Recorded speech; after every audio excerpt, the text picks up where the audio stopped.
August 23, 1942. Wolf's Lair, East Prussia. Hitler's war room.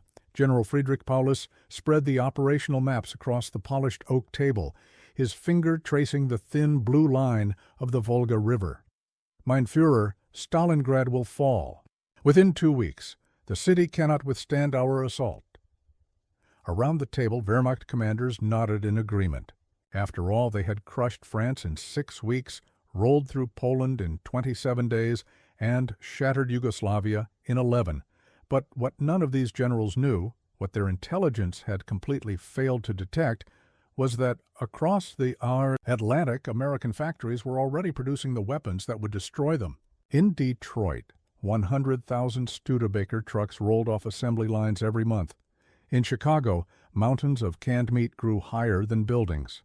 In shipyards from Maine to California, Liberty ships launched faster than Germany could sink them, while German armies advanced toward Stalingrad on starving horses and captured fuel. America was building the most powerful military-industrial machine in human history. By the time the first German shell struck Stalingrad's factories, American production lines had already sealed their fate.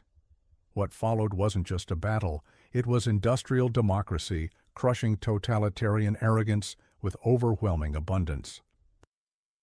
Before we get into the story, comment below where in the world you are watching from today. The silk map crinkled under General Friedrich Paulus's weathered hands as he traced the route to Stalingrad.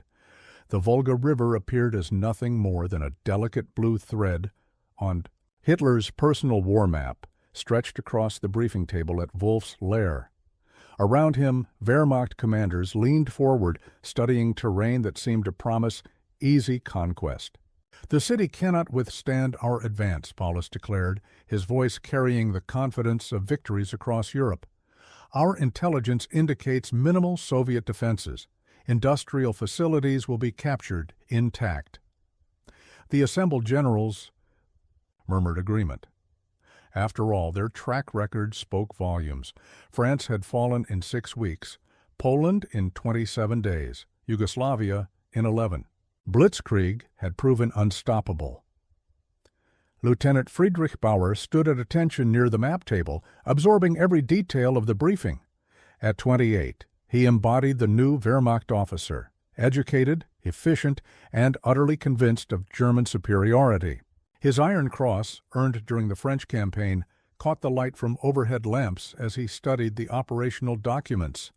But confidence masked troubling realities that higher command preferred to ignore. German supply lines now stretched over 1,000 miles from their bases. The Wehrmacht still relied on 650,000 horses to haul equipment and supplies, the same logistical system Napoleon had used. Captured Soviet fuel depots provided the only petroleum for advancing tanks, a dangerous dependence that grew more precarious with each mile eastward. Technical specifications told a different story than the optimistic briefings. Germany fielded over 3,000 tanks across the entire Eastern Front, but possessed no strategic reserves for prolonged fighting. Tank production averaged 500 units monthly, barely replacing combat losses.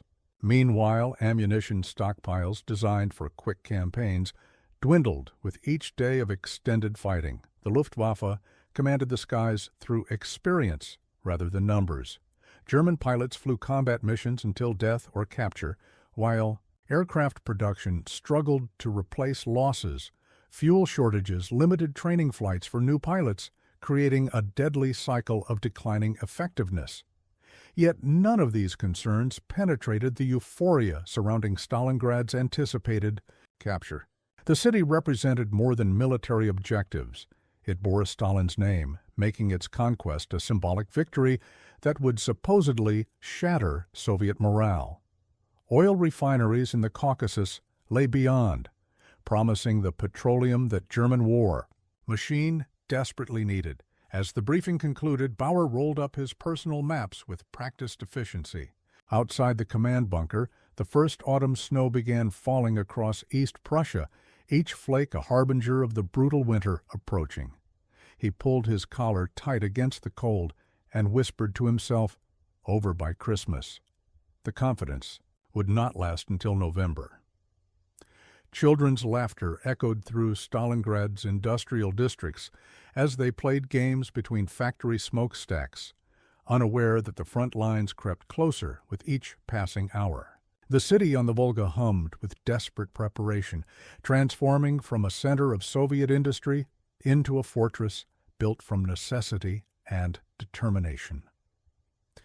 Anna Petrovna adjusted her school teacher's glasses as she watched her students practice air raid drills in the schoolyard.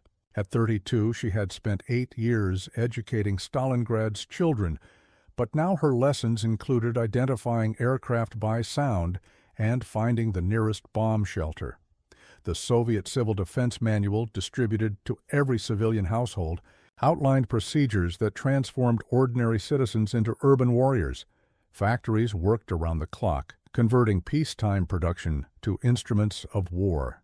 The massive Stalingrad tractor plant retooled its assembly lines to produce T-34 tanks, rolling steel behemoths that emerged with paint still wet and drove directly into combat positions. Workers who had built agricultural machinery now welded armor plate and installed tank guns. Women and elderly men dug anti-tank trenches along the city's approaches, their hands raw from wielding shovels in the hard earth. Apartment buildings were fortified with sandbags and steel plates salvaged from construction sites. Every street corner became a potential strong point, every basement a command post or medical station. The city's strategic importance extended. Beyond its symbolic value, Stalingrad controlled river traffic along the Volga, the lifeline connecting Soviet industry in the Urals with fighting forces in the south. Oil from the Caucasus flowed through this corridor, fueling the Red Army's resistance against German advances. Capture of the city would sever this vital connection. Soviet production statistics revealed the industrial miracle occurring within Stalingrad's borders. Factory workers produced 100 to 200 T-34 tanks monthly, many assembled within the city itself. These tanks incorporated innovations learned from combat experience, thicker armor, improved ammunition, and mechanical modifications that increased battlefield survival. Anna understood that her role as educator had evolved into something far more crucial. She hid lesson plans inside bomb shelters, determined to preserve knowledge even as destruction approached. Her students learned mathematics by calculating artillery ranges and studied geography by memorizing escape routes through their neighborhoods. The Red Army's not one step back directive transformed every citizen into a potential combatant. Civilians received basic military training, learning to operate rifles and throw grenades. Factory workers formed militia units, drilling during lunch breaks and after shifts. The distinction between soldier and civilian blurred as survival demanded total commitment. Evacuation trains departed daily, carrying essential industrial equipment eastward to safety beyond the Urals. But many civilians chose to remain, refusing to abandon homes and workplaces they had built with their own hands. Their determination would prove crucial in the coming battle. Air raid sirens began wailing across the city as German reconnaissance aircraft appeared overhead, dark specks against the autumn sky. Anna grabbed the hands of 2 young students, Maria and Pavel, leading them toward the nearest shelter as the first artillery shells crashed into Stalingrad's outer districts. The siege had begun. Sparks erupted from Joe Ramirez's welding torch in a cascade of white-hot metal as he joined steel plates in a Detroit automobile plant that had transformed overnight into an arsenal of democracy. The acrid smell of burning metal mixed with machine oil and coffee from workers' thermoses, creating the distinctive atmosphere of American wartime production. At 24, Joe had transitioned from assembling Buick sedans to building M4 Sherman tanks, his skilled hands adapting to military specifications with the flexibility that characterized American industrial workers. The Studebaker truck rolling off the assembly line beside him bore no resemblance to civilian vehicles. It was designed for war, built to carry supplies across continents and through conditions that would destroy ordinary machinery. America's invisible hand reached across oceans through the Lend-Lease program, a logistical miracle that dwarfed any military operation in human history. Detroit's automobile plants churned out vehicles at rates that astounded even their own engineers. 100,000 Studebaker trucks emerged from production lines monthly, their assembly process refined to achieve maximum efficiency with minimum waste. The numbers told a story of industrial supremacy that few comprehended. By late 1942, American factories had shipped over 100,000 trucks to the Soviet Union, along with 15 million pairs of boots, 2 million tons of food, and countless other supplies essential for modern warfare. These shipments traveled treacherous routes across U-boat-infested Atlantic waters or through the dangerous Persian corridor. Joe's factory floor exemplified the transformation occurring across American industry. Women worked alongside men, their hands steady on precision instruments as they assembled radio equipment and optical devices. Immigrants from dozens of nations contributed languages and skills that enriched the production process. The 12-hour shifts that workers willingly accepted would have been unthinkable during peacetime. Boeing aircraft plants in Seattle produced B-17 Flying Fortress bombers at unprecedented rates, while shipyards from Maine to California launched Liberty ships faster than German submarines could sink them. The industrial coordination required to synchronize production across thousands of facilities demonstrated organizational capabilities that no totalitarian system could match. Technical specifications revealed the sophistication of American equipment. Studebaker trucks featured all-wheel drive systems, redundant electrical circuits, and engines designed to operate on low-grade fuel. These vehicles could traverse terrain that stopped conventional trucks, carrying payloads that exceeded their rated capacity when necessary. Railroad networks carried finished products to Atlantic and Pacific ports, where stevedores loaded cargo ships with mathematical precision. Each vessel's manifest represented months of factory labor, translated into materials that would determine battles on distant continents. The shipping schedules, coordinated with convoy routes and weather patterns, demonstrated logistical planning that approached scientific precision. Joe paused in his welding to wipe sweat from his forehead, unaware that his craftsmanship would soon traverse frozen Russian steppes and muddy European battlefields. A bolt dropped from his workbench, clattering across the factory floor with metallic resonance. He bent to retrieve it, examining the precisely machined threads that would hold together machinery in conditions he could barely imagine. The bolt represented more than manufacturing. It embodied American industrial democracy's response to totalitarian aggression. Free workers, properly equipped and motivated, could outproduce any slave labor system. Joe tightened the bolt into position, unknowing that it would someday carry soldiers across continents in pursuit of victory. Smoke billowed through the skeletal remains of Stalingrad's grain elevator as Soviet troops charged into the burning structure, their boots crunching through broken glass and rubble. The building's concrete walls, designed to store wheat, now provided cover for soldiers engaged in the most brutal urban combat in military history. Sergeant Vasily Orlov led his squad through the maze of twisted steel and collapsed floors, his rifle ready as German voices echoed from somewhere above. At 26, the former collective farm worker had learned warfare through necessity, transforming from peaceful farmer into skilled urban fighter in the crucible of Stalingrad's destruction. The grain elevator represented microcosm of the entire battle, a massive structure reduced to rubble, contested floor by floor, room by room, sometimes desk by desk.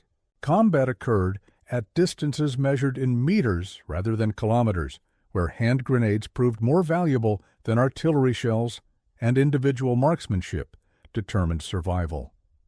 Orlov's combat diary, blood-stained and water-damaged, recorded the reality of fighting in conditions that defied military doctrine. Day 12 in the elevator. Germans control the third floor, we hold the second. Cannot distinguish between engine noise and artillery. Comrade Petrov died beside me this morning. Shrapnel from grenade, still warm when I took his ammunition. German tactics that had conquered Europe proved inadequate for Stalingrad's unique challenges. Blitzkrieg required movement and maneuver, but the city's rubble-filled streets channeled tanks into killing zones where Soviet anti-tank teams waited with rifles and Molotov cocktails. Luftwaffe bombers had destroyed so many buildings that the ruins provided better defensive positions than intact structures.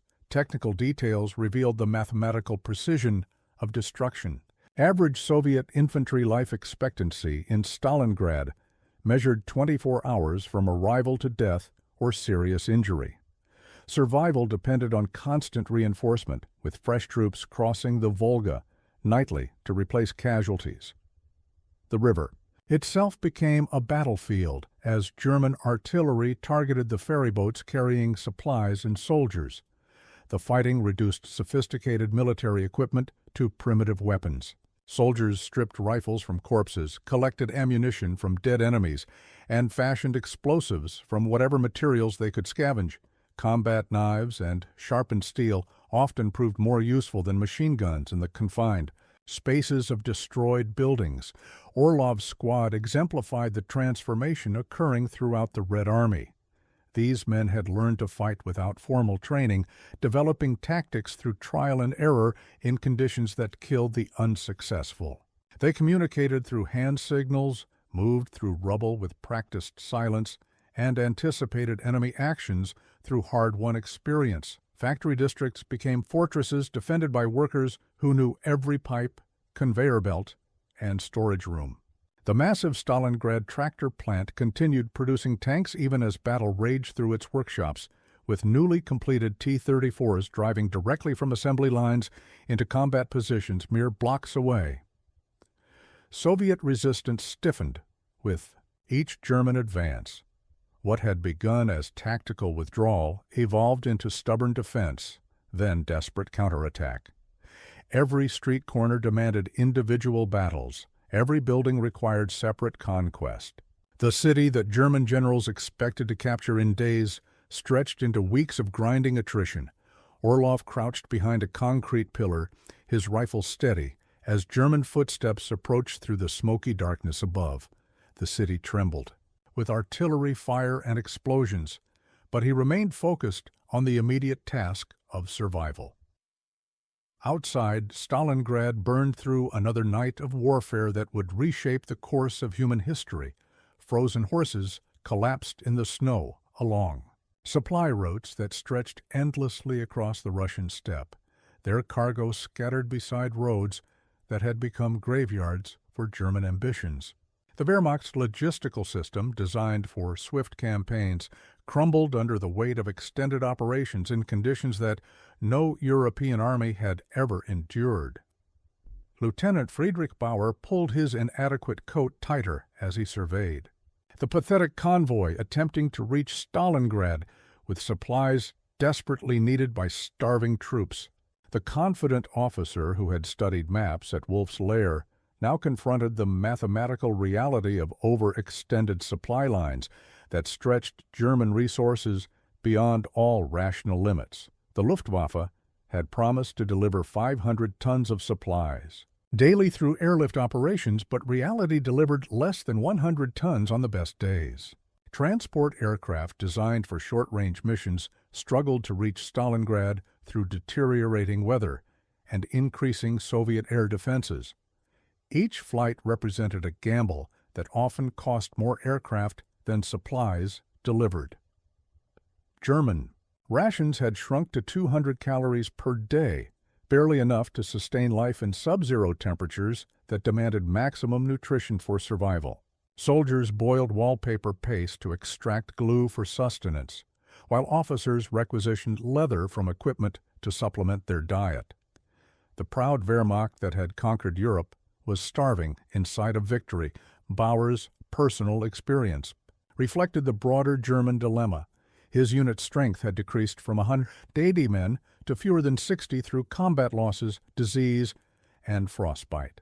Medical supplies existed only in memory, forcing field surgeons to operate without anesthesia or antiseptics. Ammunition shortages meant that soldiers hoarded cartridges, firing only when absolutely necessary.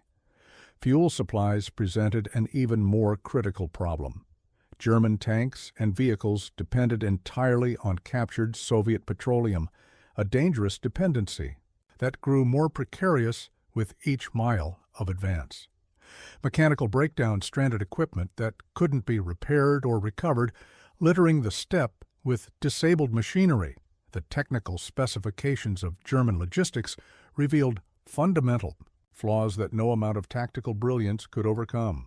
Horse-drawn wagons, identical to those used by Napoleon's Grande Armée, carried the majority of supplies to frontline units. These animals required fodder that competed with human rations for space in overloaded transport aircraft. Weather conditions exceeded all previous German military experience. Temperatures dropped to minus 30 degrees Celsius, freezing lubricants in weapons and causing metal to become brittle enough to shatter on impact. Soldiers wrapped rags around their feet when boots wore through, but frostbite claimed more casualties than Soviet bullets. Bauer observed the systematic breakdown of discipline that accompanied starvation and cold.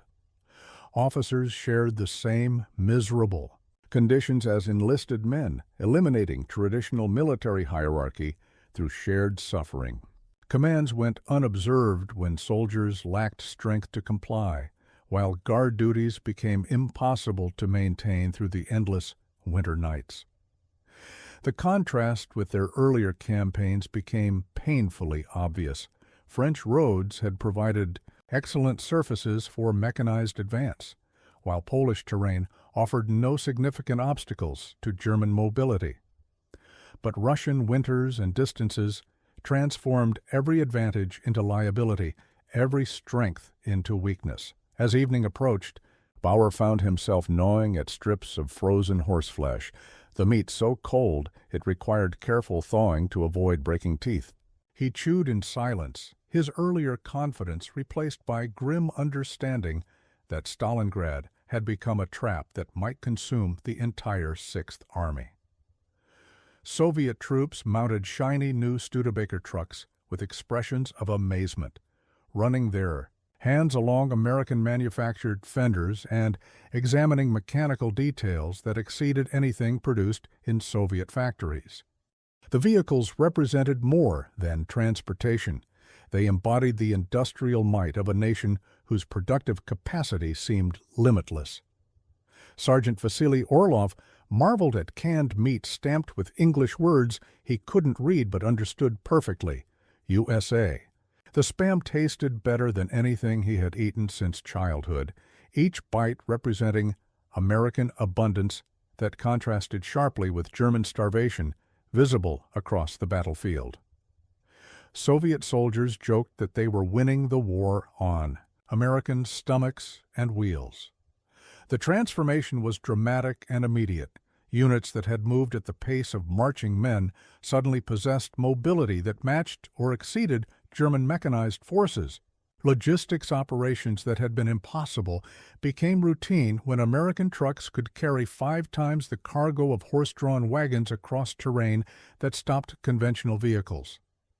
Technical specifications revealed the magnitude of Americans' industrial contribution.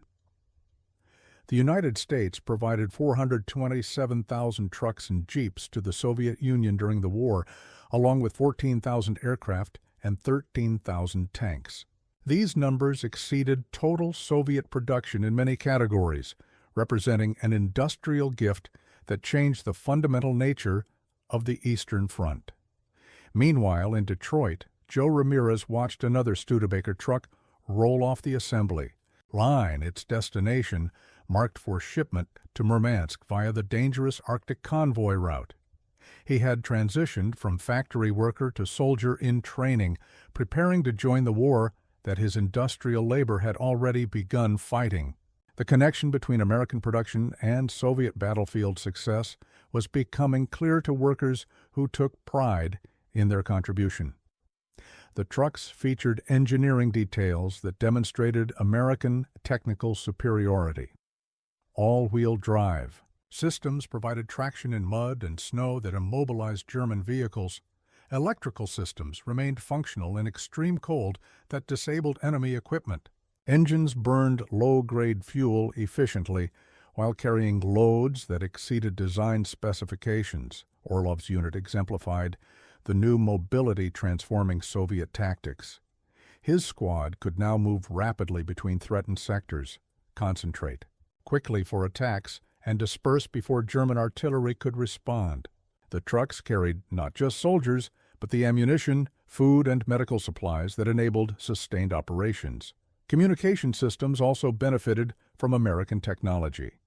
Radio equipment manufactured in Chicago and shipped across oceans enabled coordination between units that had previously operated in isolation. Soviet commanders could now control battles across fronts that spanned hundreds of miles, responding to German movements with unprecedented speed. The contrast with German logistics became increasingly obvious.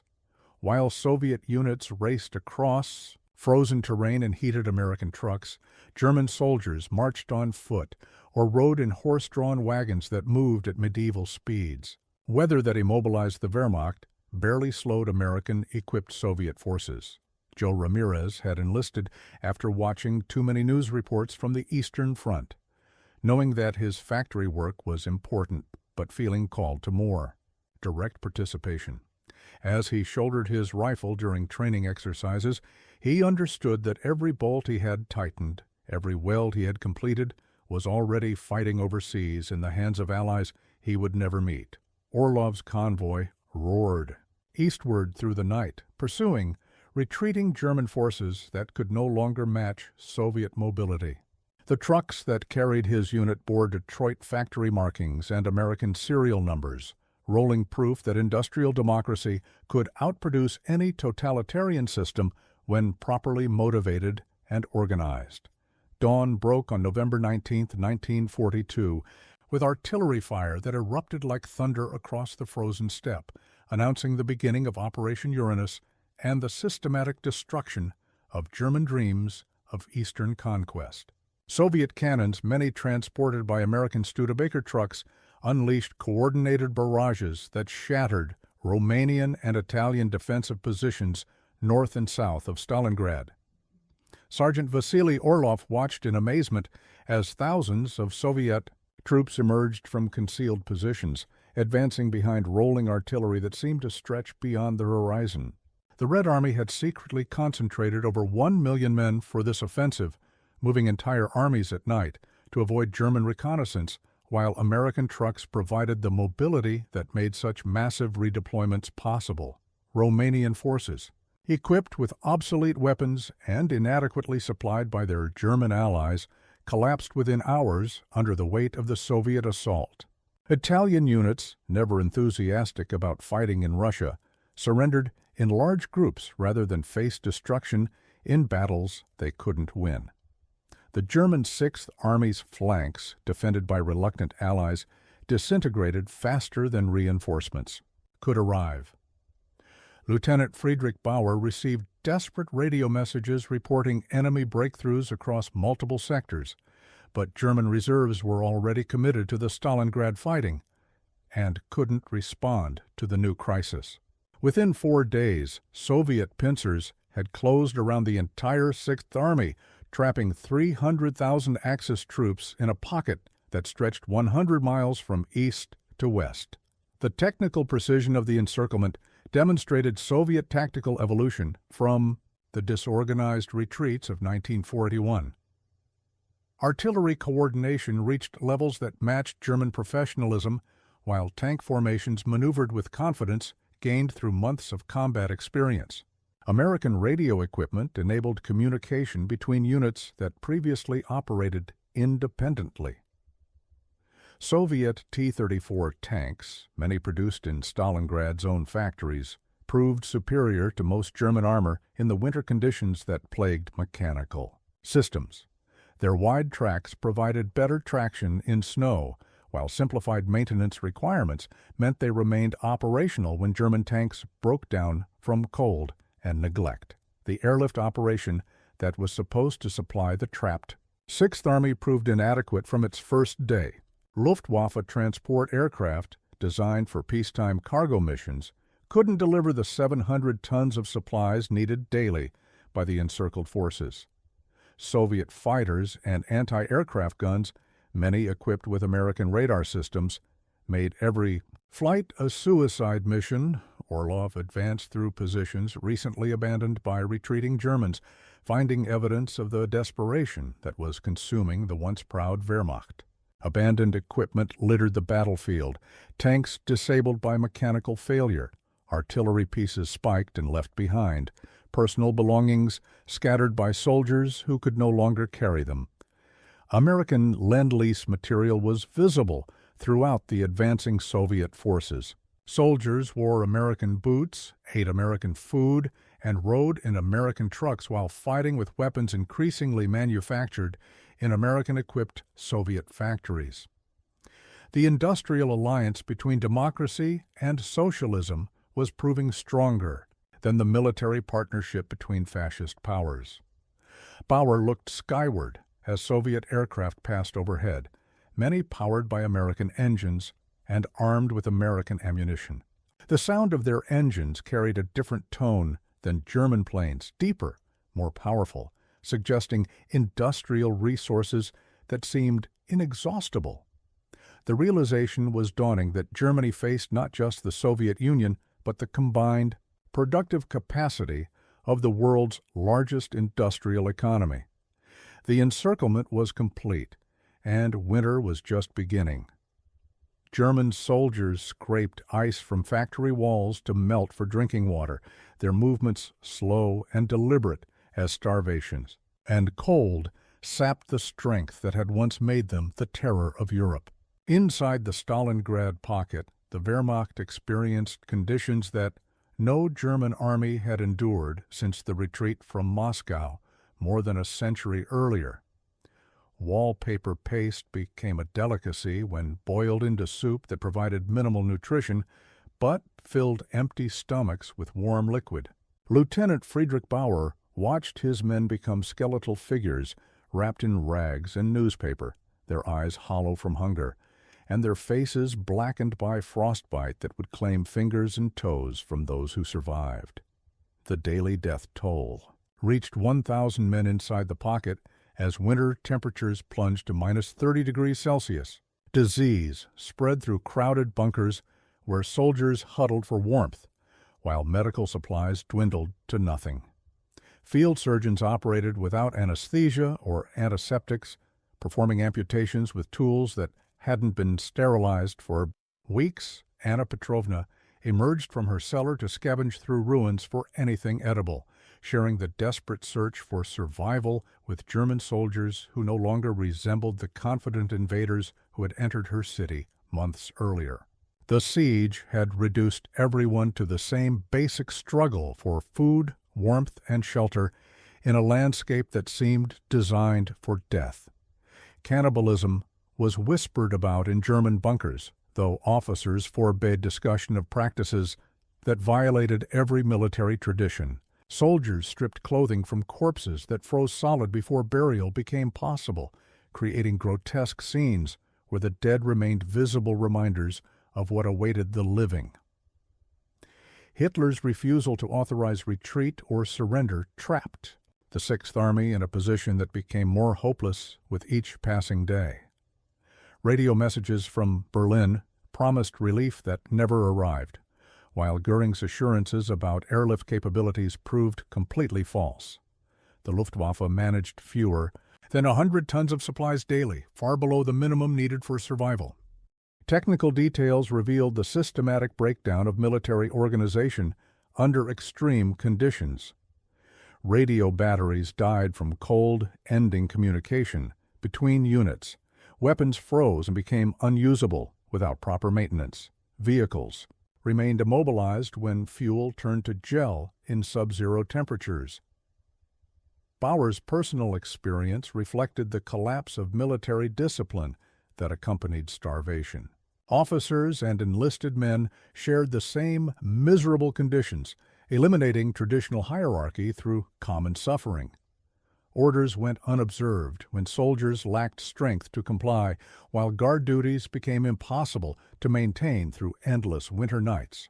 Telling and preparing this story took us a lot of time, so if you are enjoying it, subscribe to our channel. It means a lot to us. Now, back to the story.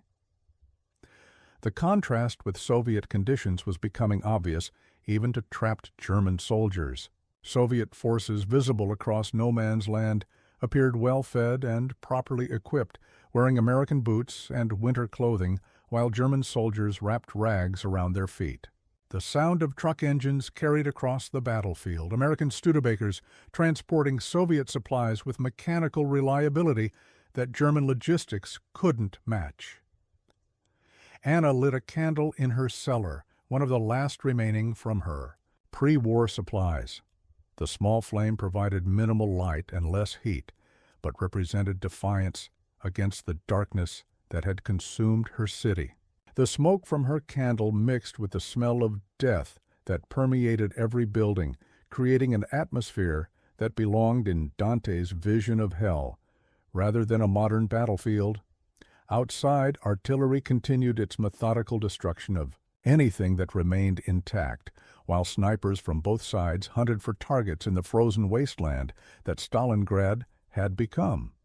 Cargo ships bearing the marking "Made in USA" unloaded their precious contents in Murmansk harbor, while Arctic winds howled across docks that had become the most important port in the world for the cause of freedom.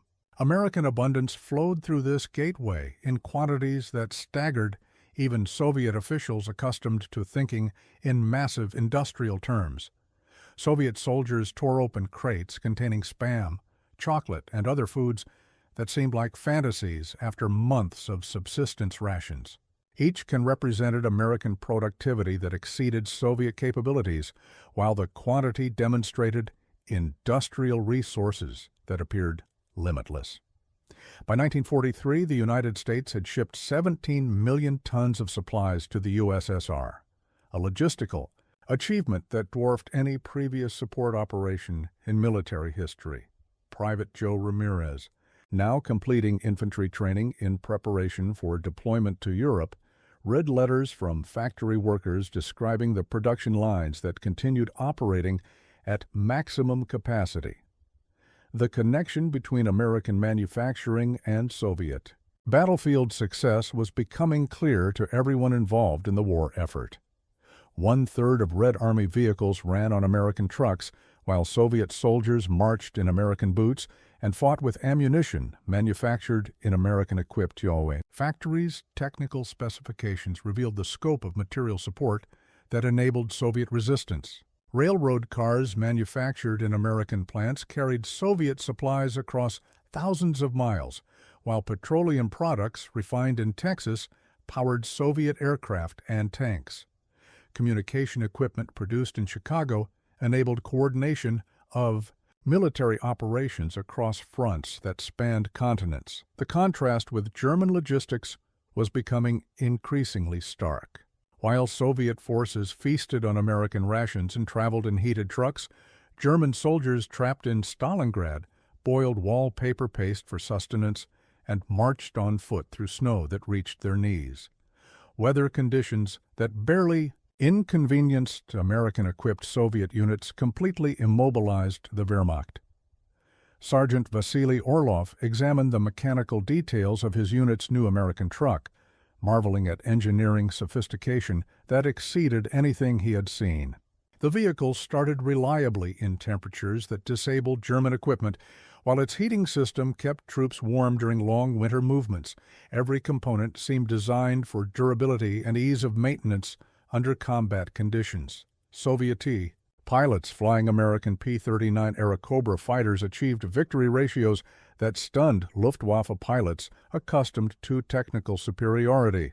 American aircraft featured radios, navigation equipment, and armament that outclassed German designs in most categories. The industrial democracy that produced these machines was demonstrating technological supremacy that matched its quantitative advantages. Food distribution revealed the abundance that American agriculture provided to the war effort.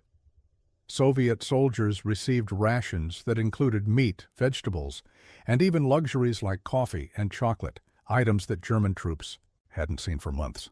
The 2 million tons of food shipped by the United States sustained not just military forces, but civilian populations in Soviet territories liberated from German occupation. Joe shouldered his rifle during training exercises, understanding that his previous factory work had already contributed more to victory than most soldiers would achieve through combat service. Every bolt he had tightened, every weld he had completed, was fighting overseas in the hands of allies who depended on American industrial might for their survival and ultimate victory. The ships leaving Murmansk carried more than supplies. They represented proof that free societies could organize and produce more effectively than any totalitarian system. Industrial democracy was winning the war through manufacturing supremacy that no enemy could match or counter.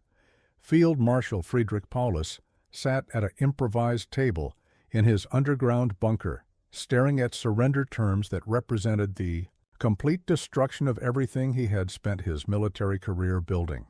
His face, hollow from weeks of starvation, reflected the collapse of German military prestige that had seemed invincible just months earlier. The once proud Sixth Army had been reduced to 91,000 skeletal survivors, many too weak to walk or hold weapons. These men represented the remnants of 300,000 troops who had entered Stalingrad with confidence in swift victory, only to encounter an industrial and logistical system that overwhelmed their tactical superiority through sheer abundance. Hitler's radio messages from Berlin demanded that Paulus fight to the death rather than accept the shame of surrender. But abstract concepts of honor meant nothing to soldiers who hadn't eaten adequate food for weeks. The Führer's orders came from heated bunkers thousands of miles away, while the Sixth Army faced mathematical realities that no amount of ideology could overcome. Lieutenant Friedrich Bauer had evolved from confident professional officer to hollow-eyed survivor who understood that Germany had attempted something beyond its capabilities. The Wehrmacht's tactical excellence couldn't compensate for strategic overreach that had placed German forces in positions they couldn't supply or sustain against enemies equipped with American industrial production. Soviet forces surrounding the pocket demonstrated the transformation that American Lend-Lease had accomplished. Well-fed soldiers wearing American boots advanced behind American trucks carrying Soviet artillery powered by American fuel. The Red Army that emerged from the Stalingrad victory bore little resemblance to the disorganized forces that had retreated in 1941. Technical analysis revealed the mathematical impossibility of German success. The Sixth Army required 700 tons of oils, supplies daily for basic survival, but the Luftwaffe averaged fewer than 100 tons even under ideal weather conditions. This logistical shortfall meant that surrender or destruction were the only possible outcomes once the encirclement closed. The physical condition of surrendering German soldiers shocked even Soviet officers accustomed to the brutalities of Eastern Front warfare. Months of inadequate nutrition and medical care had reduced elite troops to walking skeletons who could barely carry their personal weapons. Frostbite had claimed limbs from thousands of men, while disease had weakened survivors beyond recognition. Medical statistics told the story of systematic breakdown in conditions that exceeded human endurance. Typhus, dysentery, and pneumonia spread through overcrowded bunkers where sanitation became impossible to maintain. German field hospitals operated without anesthesia antibiotics, or adequate surgical instruments, performing amputations with tools that hadn't been properly sterilized for weeks. Of the 91,000 German soldiers who marched into Soviet captivity, only 6,000 would ever return to Germany. The remainder would die from disease, exhaustion, and the lingering effects of starvation in prison camps that lacked resources to care for massive numbers of sick and wounded prisoners. Bauer shuffled through snow toward the collection points, where Soviet guards processed surrendering Germans, his earlier confidence replaced by shame and relief that the ordeal had finally ended. The arrogance that had characterized German planning was gone, replaced by grim understanding of what happened when industrial capacity determined military outcomes. Smoke still curled from Stalingrad's ruins as the last German resistance ended, marking the conclusion of a battle that had cost more lives than some nations possessed in total population. The Wehrmacht that had conquered Europe was broken on the shores of the Volga. White crosses stretched across snow-covered ground in rows that seemed to extend beyond the horizon, each marking a life lost in battles whose scale defied human comprehension. The mathematical reality of Stalingrad's cost forced perspective on a conflict where individual sacrifice multiplied into statistics that overwhelmed understanding. Over 1 million soldiers and civilians had died, been wounded, or disappeared during the months of fighting that transformed a Soviet industrial city into the largest cemetery in military history. The combined casualties from Stalingrad exceeded the total American losses for the entire Second World War. Yet this represented only one battle in a conflict that consumed entire generations across multiple continents. Soviet losses, staggering in their magnitude, were nonetheless replaced by reserves that seemed inexhaustible when supported by American industrial production. The United States had provided not just equipment, but the logistical foundation that enabled the Red Army to sustain operations despite casualties that would have destroyed any other military force in human history. Anna Petrovna walked through Stalingrad's ruins, searching for recognizable landmarks in a cityscape that resembled the surface of an alien planet more than a place where humans had lived and worked.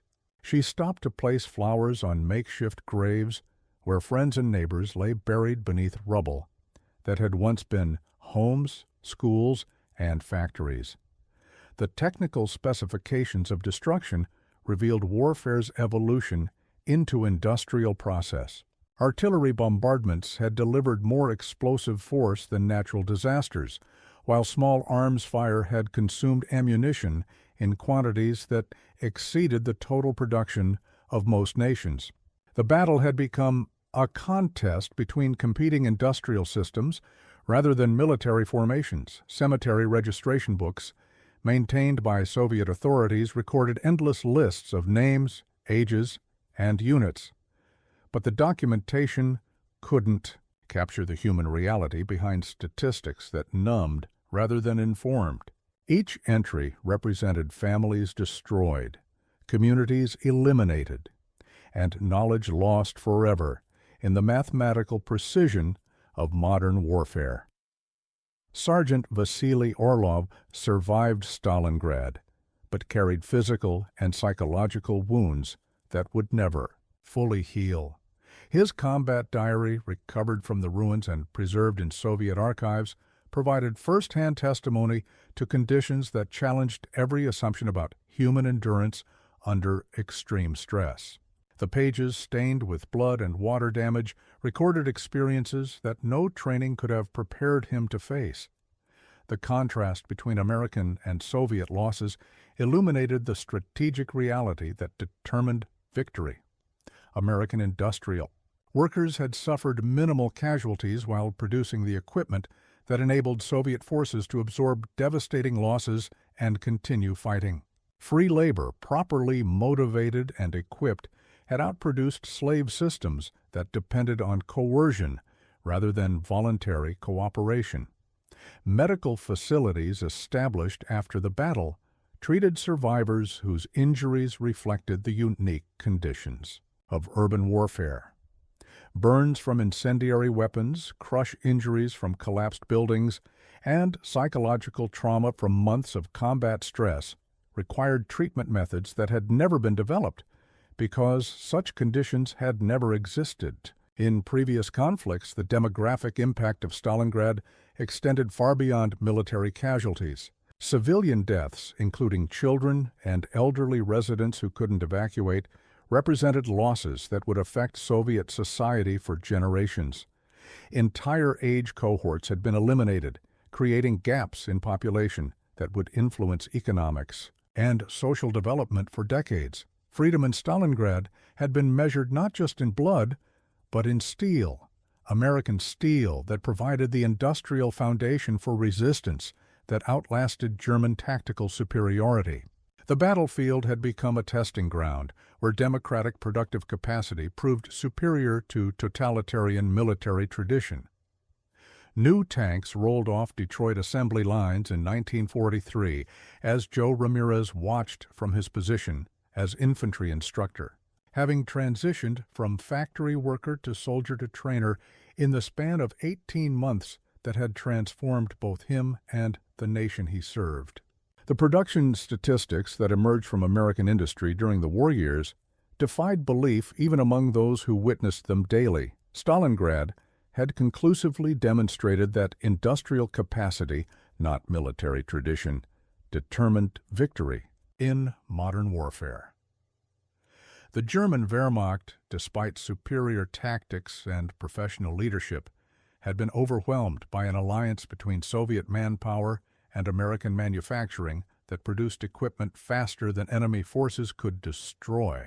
The psychological impact of German defeat at Stalingrad extended far beyond military considerations. Hitler's claim of invincibility lay shattered on the banks of the Volga, while Allied forces gained confidence that encouraged planning for massive operations, including the invasion of Europe.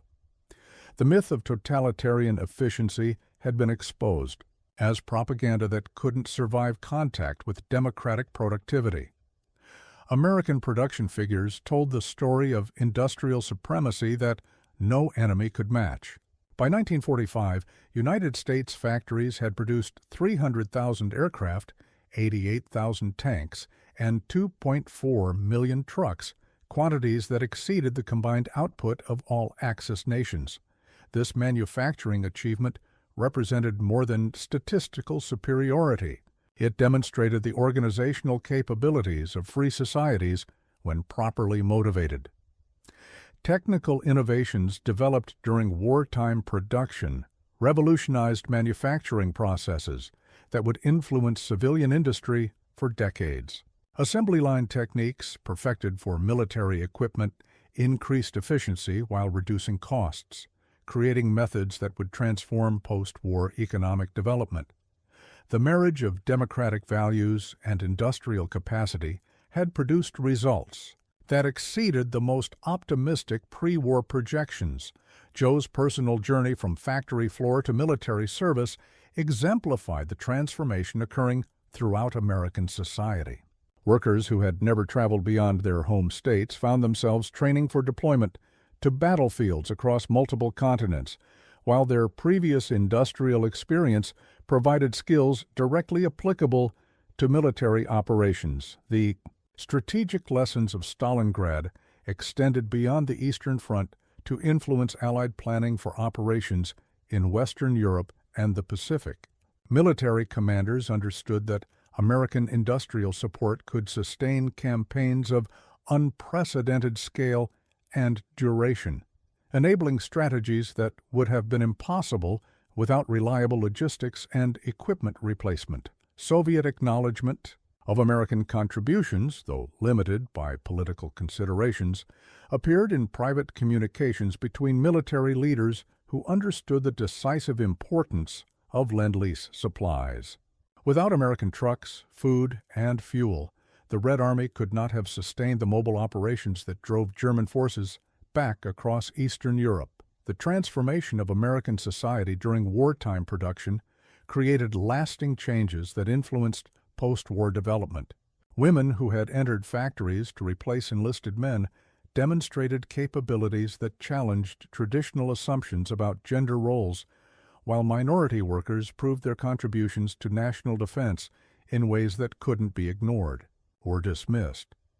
Joe watched another Sherman tank drive away from the factory, its destination marked for shipment to European battlefields where American industrial might would continue demonstrating superiority over totalitarian military systems.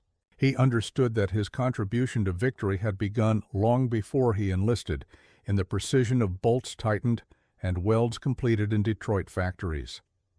In the ruins of Stalingrad, where over 1 million casualties marked the turning point of the Second World War, America's factories had already fired their first shot in a conflict that would be decided by industrial democracy rather than military tradition. If you enjoyed the story, I handpicked this next story that you will enjoy. Please, don't miss this one. Click here to watch it.